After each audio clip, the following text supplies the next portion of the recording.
Guys good morning welcome back to my new vlog. કેમ છો બધા મજામાં? આઈ હોપ કે તમે બધા મજામાં છો. હું પણ એકદમ મજામાં છું અને મસ્ત નાસ્તો કરી લીધો છે ને મસ્ત દુકાને આવી ગયા છે. દુકાને થોડી સાફ સફાઈ કરી લીધી છે. બોણી થઈ ગઈ છે. 2-3 ગ્રાહક આપણે આવી ગયા હતા એટલે પછી વ્લોગ શૂટ કરવાનો રહી ગયો એટલે પ્રતિકને કીધું તમે મારો વ્લોગ શૂટ કરી દો એટલે હાલો આજનો વ્લોગ બનાવી નાખીએ. તમને બધાને કીધું હતું કે તમારે બધાને કોમેન્ટ કરવાની છે કયો વ્લોગ શૂટ કરવો એમ, પણ તમે બધા કઈ કોમેન્ટ કરી નહીં. પણ આવા સબસ્ક્રાઈબરનું શું કામ છે? કોઈ આપણને સપોર્ટ તો કરતા નથી, બરાબર ને? શું કેવું? કરશે? તમને લાગે છે મારા સબસ્ક્રાઈબર મને આગળ પહોંચાડશે તો ખરા ને? આજ નહીં તો કાલ. આપણે આટલી બધી મહેનત કરી છે તો નહીં આગળ પગાડે. તો હું એટલી હોજી પ્રતિક મન કે તું નાની હોય કે ઠીક છે. હારું હાલો આજે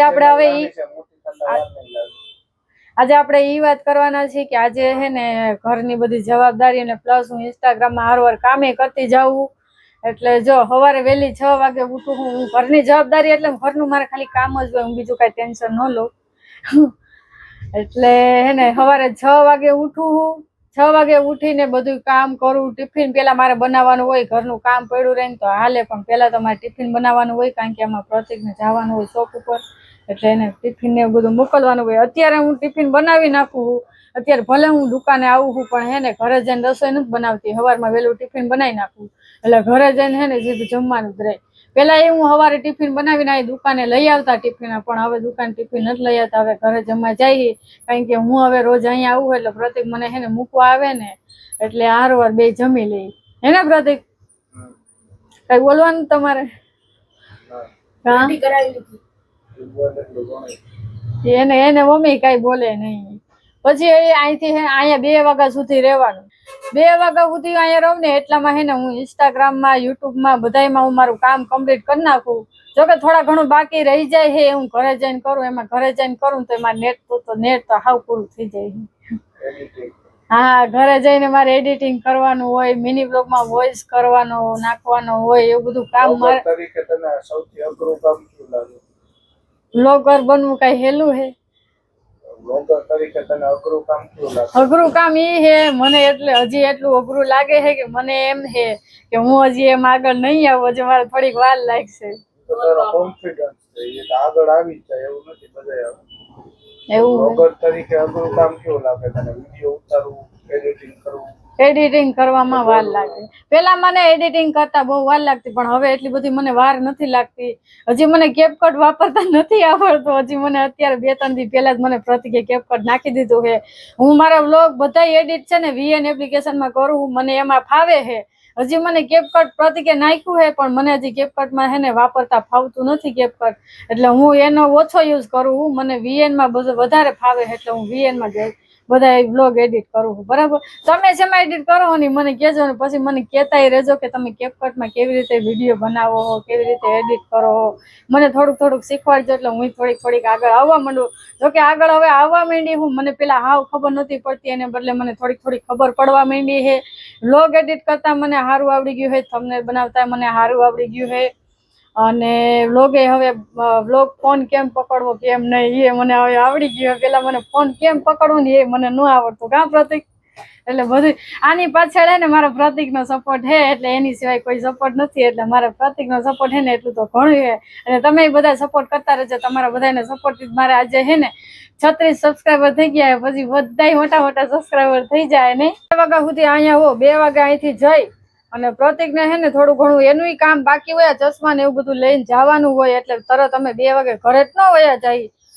ચશ્માને ફિટિંગ ને એવું બધું દેવાનું હોય, કાચ લેવાના હોય. એમાં 3 વાગી જાય ને હું તડકાની ત્યાં બેઠી હોઉં ને તોય હું ત્યાં બેઠી છે ને ઇન્સ્ટાગ્રામમાં ને મારા વ્લોગ એડિટ કરવાનો હોય ને હું કરતી જાઉં. વારંવાર ત્યાં બેઠી હોઉં ને તડકાની તોય એટલે થોડુંક મારે કામ ઓછું થઈ જાય એમ.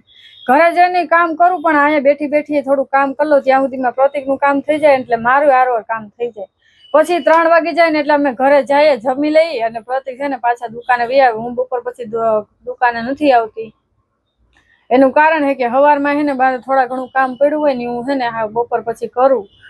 એટલે થોડીક વાર આરામ કરી લઉં જમી, અને પછી હે ને મને એમ થાય કે મારે આરામ કરવો હોય તો કરું, ન કરું મારા ફોનમાં હે ને કાંઈક ને કાંઈક કરતી હોઉં, વિડીયો એડિટિંગ ને ઓલું ના તેને. અને ઘણાય હું શીખવા જેવાય આમાં યુટ્યુબમાં વ્લોગ લેતી હોય કે આમાં શું કરવાનું, વ્લોગમાં શું એડિટ કરવાનું, કેવી રીતે વ્લોગ ઉતારવાનો અને કેવી રીતે એની અંદર સક્સેસ થઈ, એવા બધા હું વિડીયો જોતી હોઉં યુટ્યુબમાં કે ટીવીમાં ચાલુ કરું. એટલે ટીવીમાં જોઈને એટલે વધારે ખબર પડે મોટી સ્ક્રીનમાં.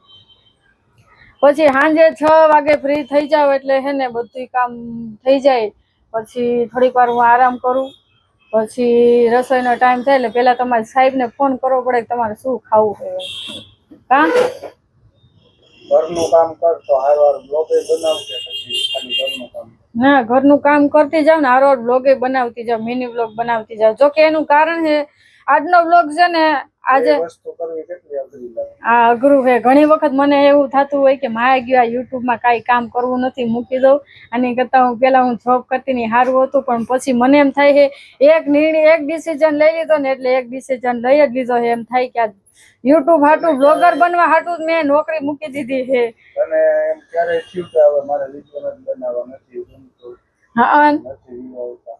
હા, ઘણી વાર એવું થાય ને. એમાં એવું છે મારે ઇન્સ્ટાગ્રામમાં તો મને હે ને વધારે મોટિવેશન ક્યાંથી મળ્યો કે બંધ નથી કરવા, ચાલુ કરવા? તમે મને મોટિવેશન આપ્યું ને કે હું તારા સપોર્ટમાં છું. તું ગમે થાય વિડીયો ચાલુ જ રાખવાનો. હા, એટલે પ્રતિકે મને સપોર્ટ કર્યો કે તું હે ને તારે બનવું હોય ને હું તને, તારે બ્લોગર બનવું હોય ને તું બ્લોગર બન, તારે જે લેવું હોય છે ને હું તને લઈ દઈશ. આ ને તે ને મેં તા વાંધો નહીં કે હું શરૂઆતમાં બધા યુટ્યુબર સ્ટ્રગલ કરતા હોય પછી સક્સેસ થાય. અત્યારે હે ને હું મિની વ્લોગ મારા હાથમાં આવી રીતે પકડીને વ્લોગ ઉતારું છું. અને ક્યારેક એવો શોટ મારે લેવો હોય કે હું ફોન પકડી ન શકતી હોય ને હું આવી રીતે આમ હોય અને કોઈ કેમેરા વાળા, મારા ઘરે તો કોઈ હોય નહીં અત્યારે, તો પ્રતિક વ્લોગ શૂટ કરે છે. એટલે અહીંયા તો 2 જણા હોય, મારા દેર હેઠે દેરે ક્યારેક શૂટ કરી દે. અને અત્યારે તમે પ્રતિકને કીધું પણ ઘરે કોઈ ન હોય એટલે ઘરે મારે હે ને તકલીફ થાય કે મારે કોને કેવું કે તમે આ મારો ફોન પકડો. પણ ત્યારે મને પ્રતિકે પેલા ટ્રાયપોડ લઈ દીધું તો અત્યારે ટ્રાયપોડ તૂટી ગયું છે એટલે હજી મને પ્રતિક લઈ નથી દેતા. પણ છે ને તોય હું ગમે એમ કરીને હું શૂટ લઈ લઉં છું. એટલે આવું બધી પરિસ્થિતિમાંથી હજી નીકળી છે. ટ્રાયપોડ મને પ્રતિક લઈ દે પણ મને એને કીધું હા કાંઈક ને કાંઈક જુગાડ કરી ટ્રાયપોડ હું લઈ લઈશ, મીશોમાંથી મંગાવી લઈશ. મીશો હવે એટલું બધું મોંઘું નથી લેવું, ભલે ને થોડુંક ઓછું આવે, આ મીશોમાંથી થોડુંક ઓલું આવે એટલે મીશોમાંથી મંગાવી લેવું. એટલે થોડુંક મને તકલીફ ન થાય કે મારે કોઈને કેવું ન પડે કે હાલો મારો વ્લોગ શૂટ કરી દે. એટલે હે ને ઓલામાં રાખીને મસ્ત આપણે વ્લોગ શૂટ કરી શકીએ. પછી રસોઈનો ટાઈમ થાય, રસોઈ બનાવી, પ્રતિક આવે રાત્રે 10 વાગે એટલે જમી લઈ. પછી કાંઈક મૂવી ચાલુ કરી ટીવીમાં. એડિટિંગનું કામ તો હું જ કરું છું. તમે બધું મારા ઉપર તો ઢોરી દીધું છે. પ્રતિક મને એમ કે હું તને બધું હારવાર કરવા લાગીશ. પણ કાંઈ કર વિડીયો બ્લોગ એડિટ કર્યા પછી હે ને મારો ઘરે હે ને નેટનો પ્રોબ્લેમ છે. એટલે ત્યારે જ્યારે મારે વિડીયો અપલોડ કરવો હોય ને ત્યારે મારે વિડીયો અપલોડ થતા નથી. હજી ટાઈમિંગ મેં હજી ફિક્સ નથી કર્યો કે આ ટાઈમે મારે બ્લોગ અપલોડ થઈ જ જવો જોઈએ. વિડીયો અપલોડ કરવાનો હે ને ટાઈમ જ ફિક્સ નથી થતો. એનું કારણ અહીંયા દુકાને હે ને મારે 5G આવે, ઘરે મારે 5G નથી આવતું. અને એક વિડીયો અપલોડ કરવા મૂકું ને એટલે વેઇટિંગ ફોર એવું કંઈક આવે. આપણે વિડીયો અપલોડ થતો હોય ને ત્યારે વિડીયો અપલોડ થાય જ નહીં, નેટનો પ્રોબ્લેમ. વિડીયો અપલોડમાં હે ને થોડો પ્રોબ્લેમ થાય છે, વિડીયો અપલોડ થતો નથી. અને જ્યાં સુધી એડિટિંગ ન થાય ને ત્યાં સુધી હું નહીં. મારા મમ્મીને ઘરે હમણાં 2-3 દિવસ ગઈ હતી ને રોકાવા, તો રાત્રે હું 12 વાગ્યા સુધી વિડીયો એડિટ કરતી હતી. મને ઝોલા આવતા હતા, મારા હાથમાંથી આમ ફોન પડી જતો હતો ને તોય મેં વિડીયો આખો બ્લોગ એડિટ કર્યો. મેં કીધું હે ને સવારમાં કાંઈ મારે એવી ઓલું કરવું નથી. મેં કીધું સવારે આપણે કામમાં પડી જાય એટલે આપણે કંઈ થાય નહીં, ઘરના કામ હોય આ ત્યાં બધું, તમારી બેની વાતું બંધ રાખો. એટલે આવું બધું હે. પછી એને બધું કામ કરતા પછી વિડીયોમાં ને એમાંય બધાય ધ્યાન દેવું પડે, સોશિયલ મીડિયામાં ધ્યાન દેવું પડે. ઘણી વખત અઘરું લાગે પણ શું કરવામાં, આગળ તો વધુ જોહે ને તો જ કાંઈક થાય, નકર તો કાંઈ થાય નહીં.